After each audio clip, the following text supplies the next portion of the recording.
ചെന്നിത്തലയെ കുറ്റക്കാരനാക്കുന്നത് എങ്ങനെയെന്നാണ് അടുത്തതായി super prime time ചർച്ച ചെയ്യുന്നത്. ശ്രീ ആന്റണി രാജു, ആദ്യമായി ശ്രീ ജേക്കബ് ജോർജ് പറയുകയുണ്ടായി നിങ്ങളുടെ റിപ്പോർട്ടിൻ്റെ ഉള്ളടക്കം, അത് സമർപ്പിച്ച മാസവും. അങ്ങയിൽ നിന്ന് എനിക്കറിയേണ്ട ഒരു ഒറ്റ കാര്യം, രാഷ്ട്രീയ മര്യാദ എന്ന മറുപടി അങ്ങ് പറയരുത്.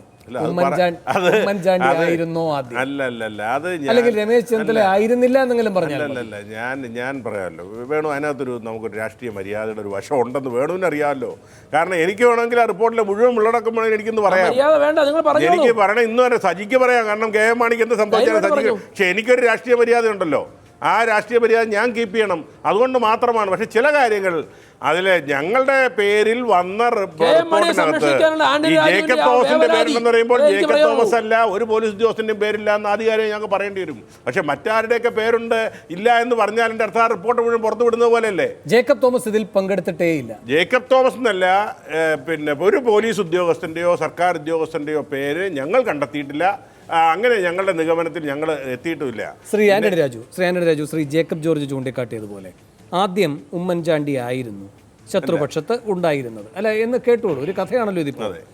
ഇതിലിപ്പോ പുതുതായി വന്നിരിക്കുന്ന ഒരു കാര്യം, ചരിത്രം അല്ല, പുതുതായി വന്നിരിക്കുന്ന ചരിത്രം എന്ന് പറഞ്ഞാൽ ഇതിന്റെ ആധികാരികത ഇവർ ആരും അംഗീകരിക്കുന്നില്ല. അതുകൊണ്ടാണ് ഇപ്പൊ രണ്ടാമത്തെ. ശരി, ഇവിടെ ഇപ്പോ രമേശ് ചെന്നിത്തലയെ കുറ്റക്കാരനെ കണ്ടെത്തുന്നതിന്റെ ഒരു കാരണം പറഞ്ഞുണ്ട്. അതായത് നിങ്ങൾ കണ്ടെത്തിയത് ശ്രീ ജേക്കബ് ജോർജ് പറഞ്ഞത് ഒരു വാദത്തിന് വെക്കുക ഉമ്മൻചാണ്ടി ആണെന്ന്. പക്ഷെ പിന്നീടാണ് കാര്യങ്ങൾ ഒന്നൊന്നായി പുറത്തേക്ക് വരുന്നത്. അതായത് ഇവിടെ ആർ ചന്ദ്രശേഖരൻ ഒരു ഘട്ടത്തിൽ കെ എം മാണിയോട് പറയുന്നു രമേശിന് മുഖ്യമന്ത്രി ആയാൽ കൊള്ളാമെന്നുണ്ട്. കെ എം മാണി അത് നിഷേധിക്കുന്നു. പിന്നീട് കെ എം മാണിയെ എങ്ങനെ ദുർബലപ്പെടുത്താമെന്ന് ആലോചിക്കുന്നു. അതിൻ്റെ ഭാഗമായി ഒരു കഥ മെനയുകയാണ്. കെ എം മാണി ഇടതുപാളയത്തിലേക്ക് പോകാൻ പോകുന്നു. അതിന് കൃത്യമായി ഉപയോഗിക്കുന്ന കരുവെന്നത് പി സി ജോർജാണ്. അങ്ങേക്കറിയാം, ഈ ചർച്ചയിൽ പങ്കെടുക്കുന്ന എല്ലാവർക്കും അറിയാം, പി സി ജോർജ് ആ ഘട്ടത്തിൽ ഉമ്മൻചാണ്ടിയുമായി തെറ്റിപ്പിരിഞ്ഞിരുന്നു. പി സി ജോർജിന് രമേശ് ചെന്നിത്തലയുമായി നല്ല ബന്ധമുണ്ട് എന്നും. അപ്പോൾ ഒരു സാഹചര്യപരമായൊരു കാര്യം അങ്ങനെ വേണമെങ്കിൽ ചൂണ്ടിക്കാട്ടാം. രമേശ് പിന്നെ ഈ കാര്യം ചൂണ്ടിക്കാട്ടുകയാണ്. ഇങ്ങനെ ഒരു കാര്യം ഉമ്മൻചാണ്ടിയെ ധരിപ്പിക്കുന്നു. ഉമ്മൻചാണ്ടി മന്ത്രിസഭ മുന്നോട്ട് പോകുന്നതിന് വേണ്ടി ഈ പറയുന്ന നീക്കത്തിന് കുട പിടിക്കുന്നു. അതുകൊണ്ടാണ് മാണി ഈ റിപ്പോർട്ടൊന്നും ഇല്ലെങ്കിൽ തന്നെയും പറഞ്ഞിട്ടുള്ളത്, അടഞ്ഞ പാർട്ടി വൃത്തങ്ങളിൽ പറഞ്ഞിട്ടുള്ളത്, രമേശ് അന്ന് വിദേശത്തായിരുന്നു, തിരിച്ചു വന്ന ഉടനെ തന്നെ ഈ പറയുന്ന ത്വരിത പരിശോധനയ്ക്ക് ഉത്തരവിടുകയുണ്ടായി. കെ എം മാണിയുടെ സീനിയോറിറ്റി മാനിച്ചില്ല, കെ എം മാണിയെ ബഹുമാനിച്ചില്ല. പിന്നെ ഒന്നൊന്നായി ഈ കാര്യങ്ങൾ വരുന്നു. ഒരു പ്രത്യേക ഘട്ടത്തിൽ അതുവരെ ഉമ്മൻചാണ്ടിയാണ് പിന്നിൽ നിന്ന് സംശയിച്ച ഇവർ യഥാർത്ഥ കുറ്റവാളിയെ കണ്ടെത്തുന്നു. അതാണ് ഈ രണ്ടാമത്തെ റിപ്പോർട്ട്. അല്ല, ഇതിനകത്ത് ശ്രീ ജേക്കബ് ജോർജ് പറഞ്ഞതിനകത്ത് വസ്തുതയില്ലെന്ന് ഞാൻ പറയുന്നില്ല. പക്ഷേ ഇതിനകത്ത് 2-3 ഭാഗങ്ങളുണ്ട്. ആദ്യത്തെ കഥാനായകൻ യഥാർത്ഥ ഗൂഢാലോചന നടത്തിയ ആരാന്ന ആ റിപ്പോർട്ടിനകത്ത് അതിനകത്ത് ഞങ്ങൾ കണ്ടെത്തിയിട്ടുണ്ട്. അത് പിന്നീട് പിന്നെ ഫോളോ അപ്പ് ചെയ്ത് രണ്ടാമത് അതിനെ കൂടുതൽ അല്ല, ഈ ചന്ദ്രശേഖരൻ ഇടപെടൽ, പിന്നെ പി സി ജോർജിന്റെ ഇടപെടൽ, കെ എം മാണി പോകുമെന്ന ഒരു പ്രചാരണം, പിന്നെ ഉമ്മൻചാണ്ടി പോകുന്ന പ്രചാരണം നേരത്തെ ആദ്യമേ വന്നതാണ്. അല്ലല്ല, അങ്ങ് കണ്ടെത്തിയതിന് ശേഷം പിന്നീട് ഉണ്ടായ ഒരുപാട് രാഷ്ട്രീയ മാറ്റങ്ങളുണ്ട്. പിന്നീട് പുറത്തേക്ക് വരുന്ന വിവരങ്ങളുണ്ട്. ഞങ്ങൾ കണ്ടെത്തിയതിന് ശേഷം ഞങ്ങൾ കണ്ടെത്തിയത് എന്താണെന്നുള്ള മനസ്സിലാക്കാതെ പിന്നെ എങ്ങനെ വേണമെന്ന് പറയാൻ പറ്റും. അല്ലല്ല, അത് ഞാൻ ശ്രീ ജേക്കബ് ജോർജിനെയാണ് അതിനുവേണ്ടി ആശ്രയിക്കുന്നത്. അദ്ദേഹം പറയുകയായിരുന്നു ഉമ്മൻചാണ്ടി എന്ന്. നിങ്ങളുടെ കണ്ടെത്തൽ ഉമ്മൻചാണ്ടിയാണ്. അതിൽ നിന്ന് പിന്നീട് കാര്യങ്ങൾ മാറി രമേശ് ചെന്നിത്തലയായിരുന്നു ഇതിന്റെ അണിയറയിൽ പ്രവർത്തിച്ചിരുന്നത് എന്ന് മനസ്സിലാക്കാൻ കഴിയുന്ന സംഭവങ്ങൾ ഉണ്ടാകുന്നുണ്ട്. പിന്നെ അല്ലല്ല, അത് ശ്രീ രമേശ് ചെന്നിത്തലയാണ് ഇതിന്റെ മുഖ്യ സൂത്രധാരകൻ എന്നുള്ള വാദം തെറ്റ്. അത് മാത്രമേ എനിക്ക് പറയാൻ കഴിയുള്ളൂ. ശ്രീ സജിയിലേക്ക് വരാം, ശ്രീ വാഴക്കലിലേക്ക് വരാം. അതിന് വളരെ പ്രധാനപ്പെട്ട കാര്യമാണ് പറയുന്നത്. രമേശ് ആണ് കിങ് പിൻ എന്ന് പറയാൻ കഴിയും. പക്ഷെ അത് അങ്ങയുടെ റിപ്പോർട്ടിന്റെ അടിസ്ഥാനത്തിലാണ് അങ്ങ് പറയുന്നത്. അങ്ങ് നിങ്ങൾ കൊടുത്ത റിപ്പോർട്ടിലായിരിക്കും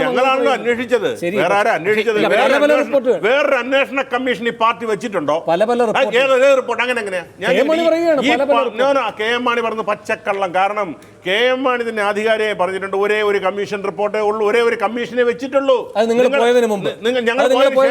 ഞങ്ങൾ പോയതിനു ശേഷം ഏതെങ്കിലും കമ്മീഷനെ വെച്ചതായിട്ട് ഇന്ന് വരെ ഒരു വാർത്താക്കുറിപ്പോ ഒരു അറിയിപ്പോ ആർക്കെങ്കിലും കിട്ടിയതായിട്ടോ കെ എം മാണി എവിടെയെങ്കിലും പറഞ്ഞതായിട്ടോ ഒരു ഷോട്ട് ഞാൻ സമ്മതിക്കാം. പിന്നെ ഒരു കാര്യം കൂടെ ഞാൻ പറയാം. ശ്രീ ജയശങ്കറുടെ പറഞ്ഞു ഈ പാർട്ടി അന്വേഷിച്ച റിപ്പോർട്ട് ഇതിനെന്ത് വിലയിരിക്കുന്നു, ഇതിന് കോടതിയിൽ ഇതൊരു രാഷ്ട്രീയ പാർട്ടി അന്വേഷിക്കുന്ന റിപ്പോർട്ടിന് CRPCയുടെയോ ഇന്ത്യൻ എവിഡൻസ് ആക്ടിന്റെ പിൻബലത്തോടു കൂടി ഏതെങ്കിലും കോടതിയിൽ കൊടുത്ത് ആരെയും ശിക്ഷിക്കാൻ വേണ്ടി ഉണ്ടാക്കുന്ന റിപ്പോർട്ടല്ല.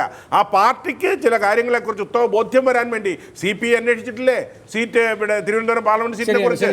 അതുപോലെ ഇതൊരു രാഷ്ട്രീയ പാർട്ടിക്ക് ഉത്തമ ബോധ്യം വരാൻ വേണ്ടി അന്വേഷിച്ചതാണ്. ഞങ്ങൾ ഞങ്ങളത് പിന്നെ ഈ ഇവിടെ വളരെ ഞങ്ങൾ പോകുന്നതിന് മുമ്പ് തന്നെയാണ് ആ നിഗമനങ്ങളും കണ്ടെത്തലുകളും എല്ലാം പൂർത്തിയാക്കിയത്. ഇതൊരു വസ്തുതാന്വേഷണ കമ്മീഷനാണ്, അങ്ങനെ ഒരു റിപ്പോർട്ടാണ്. അതിലെ കിങ് പിൻ എന്ന് പറയുന്നത് കിങ് പിൻ, നമ്മൾ ആ വാക്കൊന്നും ഉപയോഗിച്ചുകൂടാ. 3 പേരെ അപ്പുറത്ത് ചർച്ച നടത്താൻ പാടില്ല. സജി തെറ്റിദ്ധരിക്കേണ്ട, സജിക്ക് ആവശ്യത്തിന് സമയം കിട്ടിയിട്ടുണ്ട്, ഇനിയും കിട്ടും. ആ കിങ് പിൻ എന്ന് പറയുന്നത് ഉമ്മൻചാണ്ടിയാണ്. പക്ഷേ യഥാർത്ഥത്തിലെ ആന്റണി രാജു പറയുന്ന ആ റിപ്പോർട്ടിലെ കാര്യങ്ങളോട് എനിക്ക് യോജിപ്പില്ല. കാരണം ഉമ്മൻചാണ്ടി ഇവിടുത്തെ ബാർ മുതലാളിയായി ബിജു രമേശുമായിട്ട് നേരിട്ടോ അല്ലാതെയോ വേറെ ഏതെങ്കിലും മധ്യസ്ഥൻ മുഖേനയോ കൂടിയാലോചന നടത്തി കെ എം മാണിക്കെതിരെ ആരോപണം ഉന്നയിക്കും എന്ന് ഞാൻ വിശ്വസിക്കുന്നു. അല്ല, ഈ ഗവൺമെന്റ് അട്ടിമറിക്കപ്പെട്ടു പോകരുത് എന്ന്, ഈ ഉമ്മൻചാണ്ടി ഗവൺമെന്റ് നിലനിൽക്കണമെന്ന് ആദ്യമായി ഏറ്റവും കൂടുതൽ ആഗ്രഹിക്കുന്നത് ആരാ?